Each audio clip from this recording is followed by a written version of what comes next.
Hey guys, welcome into the Northwest Bank Studios for Cyclone Fanatic Daily on a Monday. I'm Jake Brend, and in case you missed it on Sunday, former Cyclone star Curtis Jones has landed his first NBA deal, a two-way contract with the Denver Nuggets. Jones tore up the NBA Summer League, leading the Nuggets in scoring at just under 15 points per game while shooting over 50% from the field and 47% from three out in Las Vegas. He also did this while playing just the seventh most minutes per game on the team. For Jones to earn a two-way contract as an undrafted guy is pretty special. The majority of these deals come from second-round picks or guys that are 2 or 3 years out of college that have been in the G League.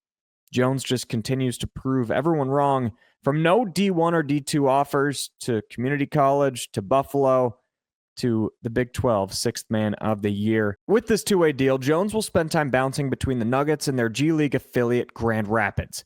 He can play up to 50 games in the NBA while also getting the chance to play 30-plus minutes per game when he's in the G League. It's a great landing spot for Jones, as Denver lacked shooting off of the bench last year and only has 2 proven backup guards.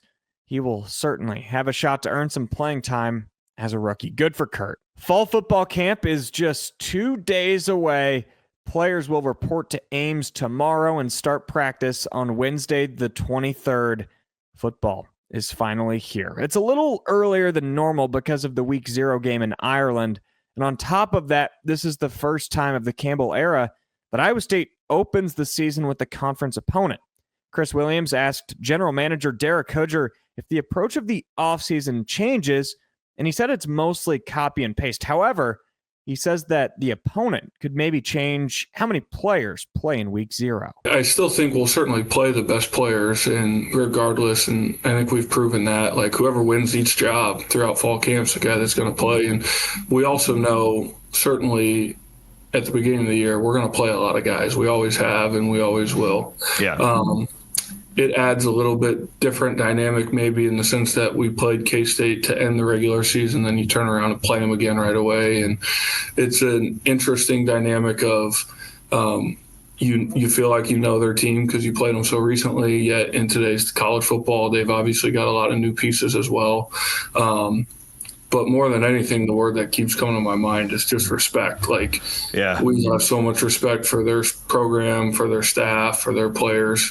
And we've been fortunate that we've played teams at the beginning of each year previously. Like, North Dakota was a really good football team last year. It didn't take you very long watching the film to understand you're going to be in a dogfight. And that's kind of been our history. And so, K-State's obviously a conference opponent, so it's a little bit different mentally from that standpoint. But, it's a great football team, one that we've always respected and one that we do respect. And you're going to have to be ready to rock and roll.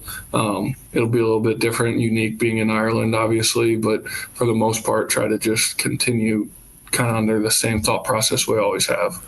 If you head to CycloneFanatic.com, we've got our tight end position preview up and running. Here is Derek Hoodjer talking about a pretty loaded tight end group.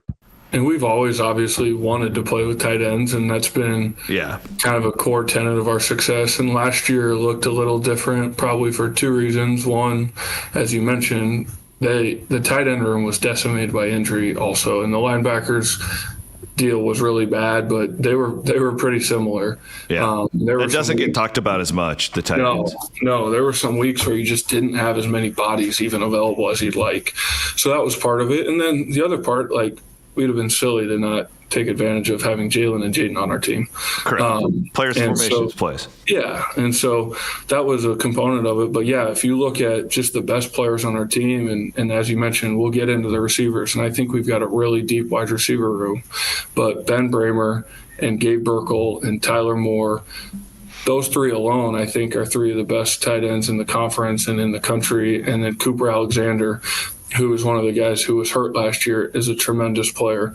And then you got Trip Walsh, who played a bunch last year because of the injuries. And we've got, I think, 8 guys that you feel really comfortable going in there and playing tight end right now. So I would certainly expect that those guys will have a big year for sure. And your 10 personnel and throw it 95% of the time, that's got no business here. Our summer series has been great so far. We'll have another episode out for you tomorrow. That's Tuesday. I sat down with the Godfather himself, John Walters. Here's the voice of the Cyclones talking about why Iowa State fans should cherish the times we're in. I think one of the reasons that Cyclone fans are so great is because we have the scars. Like, you can't truly enjoy winning and purely enjoy the wins unless you have lost some at some point, right? If all you did was win every time you competed, there wouldn't be any joy in the victories. But Iowa State fans have plenty of scars from the years when you're absolutely right. 8-4 sounded tremendous, and it's still a very good season. So, but yes, if you didn't go through the 0-10-1 season to get to this point and realize how valuable it is and how special it is what Matt Campbell's doing right now, then I don't think you can appreciate it as much as those who did. Eric Heft does, he was back in the day of our 0-10-1 season, he was selling for Clear Channel. And potential client said to him, what was your record last year? He goes, 10-1. So times have changed. We don't have to shift the inflection as much now to make that point. Thanks for tuning in to Cyclone Fanatic Daily here in the Northwest Bank Studios. We have a massive week planned for you. Position previews every day, and then Media Day is on Friday.